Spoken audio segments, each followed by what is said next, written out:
Greetings, Ohio Valley. This is Dan Lima with OSU Extension from Belmont County.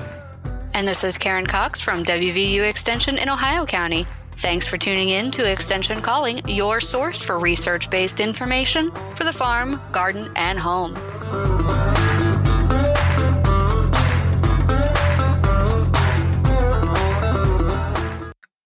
Hello, Karen. Hey, Dan. And we are week 2 of 2024. That's right. Starting to feel a little bit more, getting more comfortable with the 24 part. I'm not. I'm so not. I'll be writing 23 on my checks for months. Well, so far, I've been pretty good about that because it's just been on my brain. Maybe in February, I'll start messing it up. When it finally gets cold outside. See, but even though it's cold outside, even though a lot of agricultural activities happen in the spring and summer and fall, it's never too early to plan, right? That's right. That's right. And there are things you should be planning and planting now. And planting. That's right. So we're going to be kind of playing with that phrase that I just made up. All right. Let's talk about trends that we're seeing, and people are buying property, and I don't know if the homesteading thing is kind of a newer thing, but maybe it's just kind of a revival of the ways people used to think. I'll call it a revival. All right, we'll call it a revival. But people want to do things with their property. And we're finding that, the more we're learning, the more even technology plays a part in it too, whether it's biotechnology or whether it's mechanical tractor technology. Because a lot of times, even things that tractors, for instance, as an example, have become smaller. There are subcompact tractors that now people are able to do different things that they couldn't before with less land because they can kind of match the tractor to the property size, and they're doing more things with their land now. Yeah. And also, micro farming is a growing trend too, where people just have an urban lot or a suburban lot, and they have a small yard, and they are actually trying to produce excess food, not just enough food for their family, but excess food to sell at the farmer's market just in their backyard. And so micro farms are a thing too. But one of the things that I continually see is, hey, why don't we plant fruit trees in the city? And I have to admit that I am not a fan of this concept because fruit trees are delicate things and they require a lot of care and pruning and cleaning. And, if there's a random fruit tree on a hillside, that's not really a big problem. But when you have an apple tree over a sidewalk that a lot of people walk on, yeah, it's great that people can just walk by and grab an apple and yum, yum, yum. But unless you have cared for that tree, no one's going to want to eat that apple because it's going to be an ugly apple. And we as Americans have grown to enjoy beautiful, perfect fruit. And so a lot of people won't eat an ugly apple. And it's important to recognize that, things like apple scab, while you can completely eat it, it just makes the apple look kind of nasty. But when apple scab gets to a high enough level, then it can actually cause harm to the tree, where your leaves start getting a lot of scab on them, and then they start falling early, and then you start having them defoliate in July, and they don't have enough time to build up those nutrient reserves for the next year. And then also you have the issue of infected apples aren't falling off of the tree, and then they do fall off of the tree. They cause a mess. They hang out. They are attracting wasps and other problems. Yeah, I was about to say, a lot of times the scab, whether it's a potato, an apple, or whatever, scab's kind of one of those universal produce infections. They will not only over-ripen, they will make things rot faster and not keep. And it just, yeah, it like Karen was saying, then you won't be able to eat that apple when it's ripe because it's already starting to go bad and starts to oxidize, and wasps come in, and it does become a mess. And so if you have, however, a lot or a couple of lots that are vacant that you want to put a small orchard in, well, that is a different story, because then when those apples fall, they're going to fall on the ground underneath the trees. They're not going to fall on a sidewalk, causing a slipping and falling hazard. And if they're attracting insects, they're in a contained area, not all along your main walking way. And so let's say you have an area where you want to install an orchard, be it on the back of your yard, in a couple of vacant lots in the city, or out on a farm. There are a lot of things that are the same standard. And what do we always say, Dan? The first thing you want to do is buy the plant. No, plan. No, first, yeah, you're right. I even jumped ahead of myself, just kidding around. You want to plan. Oh, I know where you're going with this. You want a soil test. I do want a soil test. That's where you're going with this. You want soil test, which is part of planning. See how that happened? I said you need a plan, and then all of a sudden, soil test came to my mind. So yes, that's right. You're right. That's absolutely. Right. And I like your concept for trees, because we always talk about amending the soil, changing the chemistry. You can always add nutrients, in many forms, whether it's synthetic fertilizers or organic matter. But with trees, when you get that pH, when you find what kind of soil type you have, what kind of drainage is there, that the drainage is not going to be, it's not going to be obvious with the soil. The soil test won't tell you anything about drainage.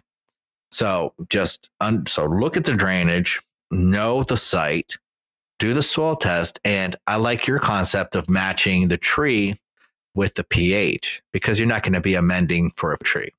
Well, it's going to be too long of a period. Now, by increasing the organic matter in the soil, you can adjust some for a pH that's not ideal, but not so far that you're going to be able to put an apple tree in a soil that's 5.3 pH. It's just not going to be happy. And so knowing the parent materials of the area and finding out what the pH is of that soil, and also finding out what the nutrients are, that's really going to help you out. And you also have to recognize that when you're looking at your trees, the roots at different layers in the soil have different focuses. So when you're doing your soil test, you want to go down a little deeper than you would for, let's say, a regular garden. You're going to want to do 2 different depths is what we typically recommend. You're going to take 8 to 10 soil cores for about 2 acres if you have that much property, and you're going to go down 1 foot in depth. And that's going to give you a composite sample of the entire area. And then take some more shallow cores down to 3 to 6 inches and get another feedback to find out how much organic matter is in the soil. And that usually is an extra fee when you are ordering a soil test. But when you're talking about trees, organic matter can really make a big difference in their survival. Yeah, organic matter does a lot. And that is something that in the soil tests that I send out, it is an extra fee for organic matter. Some it's standard, but it is a good idea because you're talking about a pretty large investment if you're doing fruit trees, and you're also talking about a major benefit to that plant as well, because it'll hold nutrition, it'll prevent a lot of leaching. Organic matter does all good things. And as far as making sure that the site is suited for whatever crop you want, fruit trees, correct me if I'm wrong, Karen, are very high nutrient demanding plants, and you can't always fertilize too heavily, especially early on. So having that organic matter base, I think, will help keep those nutrients in place. Yeah. So when I talk planting trees, one of the big mistakes that people make is that they put compost or fertilizer into the planting hole. And that's actually a very bad plan because it it encourages the roots to stay close to the planting site. And it doesn't encourage them to move outward into the soil around them to seek out nutrients and water.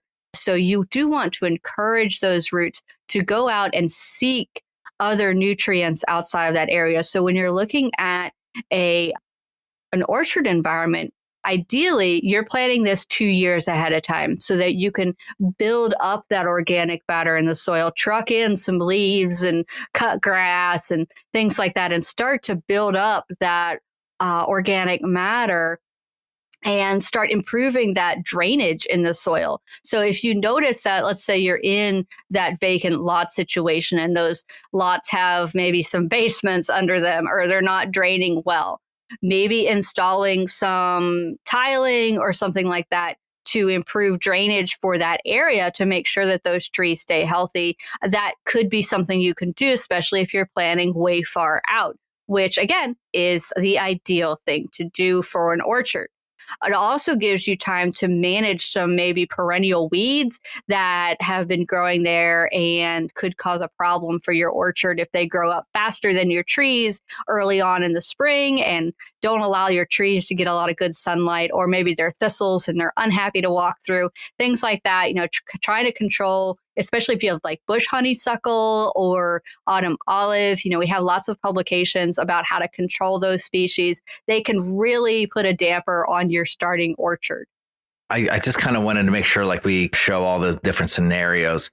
So besides just having an urban lot, which I think isn't necessarily the case for everyone in this area. Oh, no. Maybe our Pittsburgh listeners, but or Wheeling would count. Like you would have vacant lots in Wheeling, but if you have, let's say you have 3 acres, you live kind of outside the city, you have 3 or 4 acres, you wanted to do something with that land and you've been mowing it, it drains pretty well.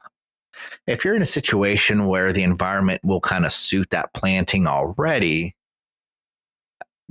get that soil test done, figure out what the pH you have, make sure it's fairly close, see if you have the organic matter there. And if it's an area that you are constantly mowing and you're not removing the clippings, right, Karen? You're just letting them compost in. Mm-hmm. Chances are you might have pretty good organic matter. Mm-hmm. And let's say you want to do this. I know we're in January, but a lot of times with these fruit trees, you can get these bare root trees. Mm-hmm. And it doesn't just have to be fruit trees, but since we're on the topic, you can get bare root trees and you can actually plant while they're dormant.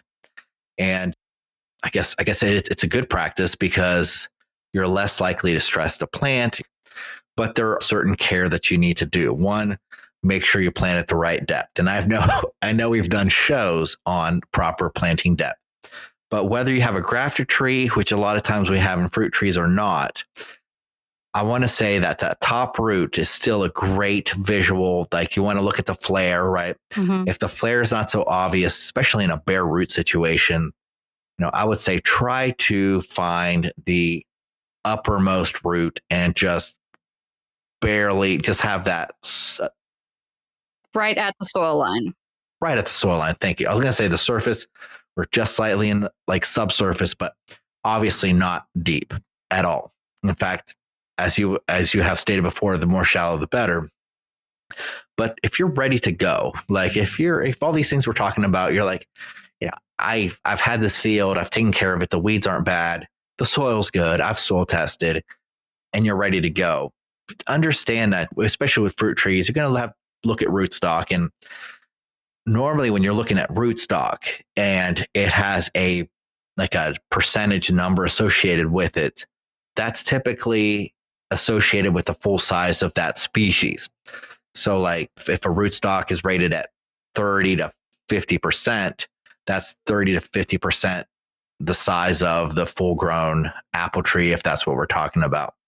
And then within those percentages, you'll have categories like dwarf, semi-dwarf, but you're also going to be thinking about spacing as well. So this is the time to do it.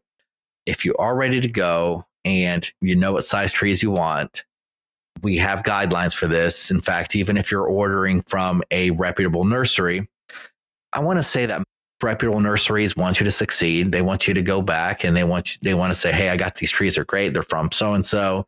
And that's how most successful nurseries operate, because they want you to succeed as well. So they're typically going to give you good guidelines. But in all extension services, I haven't seen an extension service that doesn't have good planting guidelines for most fruit trees. They're out there. And just make sure you're following that. Don't rush into it. Basically, I just kind of wanted to get to the point that even though it's winter, doesn't mean that you can't start things already. And you're probably not going to see fruit for years. But it takes time to figure out how to do things right so that you don't waste all that time either. And, one of the things that I really hope people will take away from this show is that they take the time to choose the right variety for their site, and their growing technique. Like, are they going to be a real hands-on person? Are they going to be a hands-off person? How much time are they going to dedicate to maintaining this fruit tree or these fruit trees if they're doing more than one? Can you just plant one tree and still get fruit? There are a lot of things that go into selecting your fruit tree, but disease resistance is going to be the most important decision that you put into selecting your tree. I really, really frown on people just going out to the local store and saying, oh, look, they got fruit trees out front. I think I'll take one home and plant it, because those trees, A, are not going to be dwarf, which means that you're not going to be able to reach the fruit when it's at maturity. B, they do not have disease resistance bred into them, say like a grafted tree from a high quality nursery would have. You are not necessarily going to get what you think you're getting.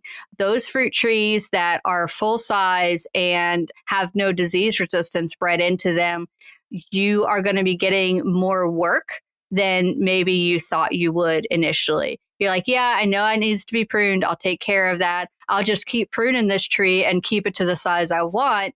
Well, if a tree wants to get to be 60 feet tall, it's going to get to 60 feet tall, regardless of how much you prune it. It will win this battle. Trust me. It's just like people that have a Colorado blue spruce as a hedge, and then they forget to prune it for a couple of years. And now it's no longer a hedge. It's a cup of trees.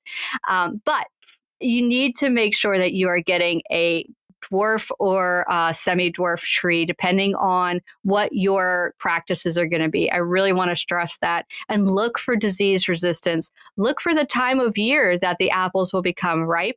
Make sure that you have a cross-pollinator that will work for that apple. Some can be self-pollinated with the same kind of tree. If you have two of them, other ones cannot. And so you really need to look into that to make sure you're not bringing home a fruit tree that is never going to give you fruit.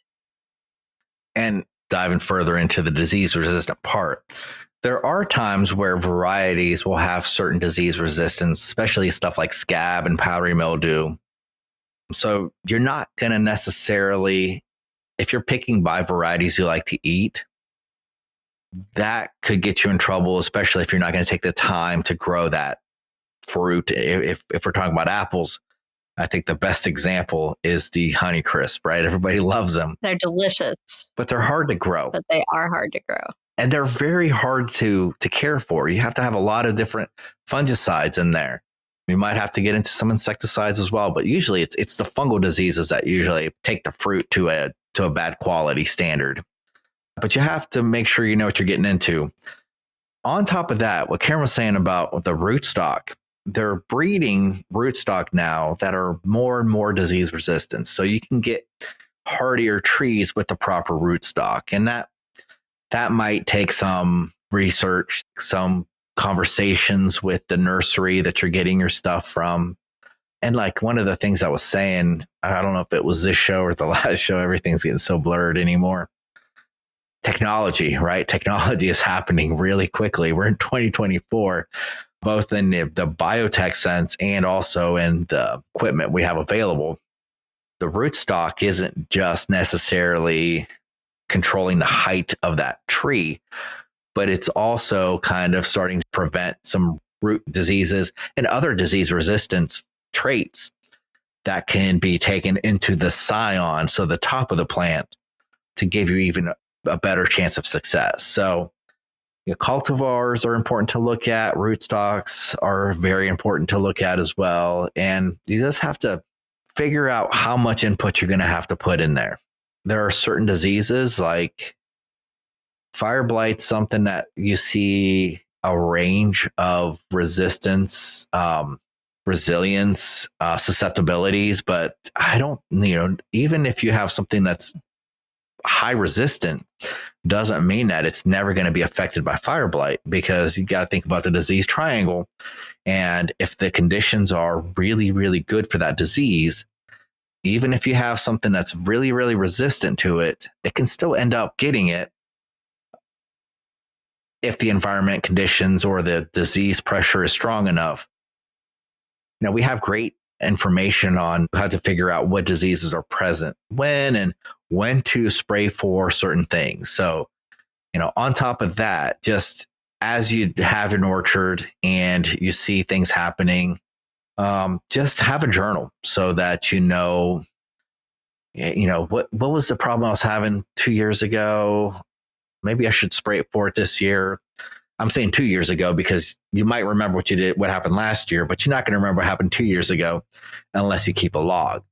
And the better records you have as far as what diseases gave you issues, what varieties you were successful with, the better off you're going to expand and grow and be more successful. So you got to start sometime. You can do dormant plantings now.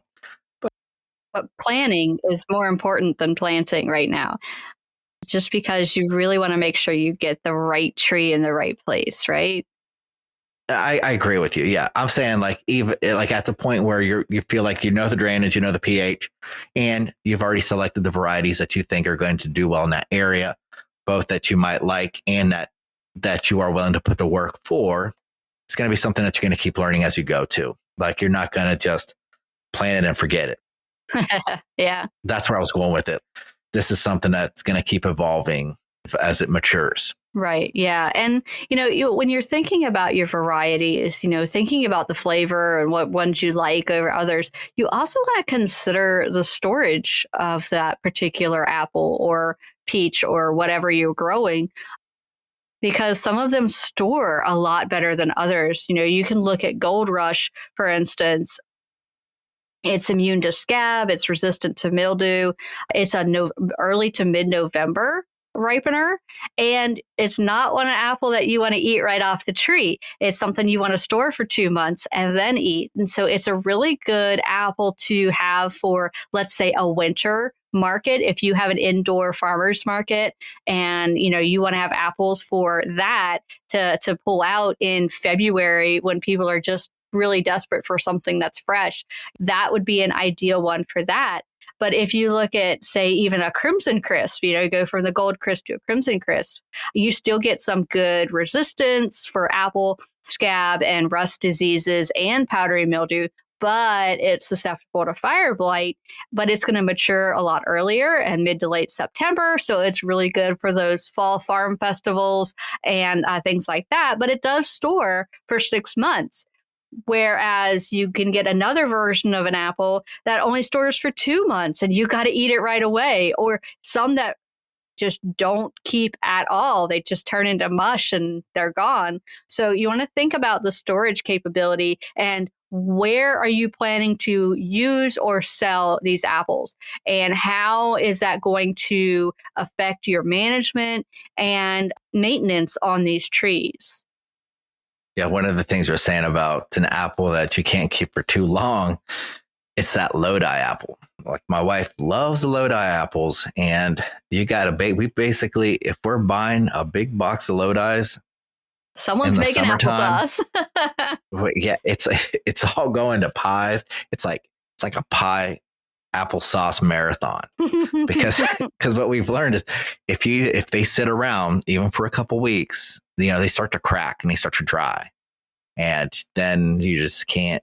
They're just not as good because they start oxidizing, and you can't do much with them. So that is an example of one it does not keep, from personal experience. Well, also, if you can get apples from a local orchard, Just get on to the consumer side of things.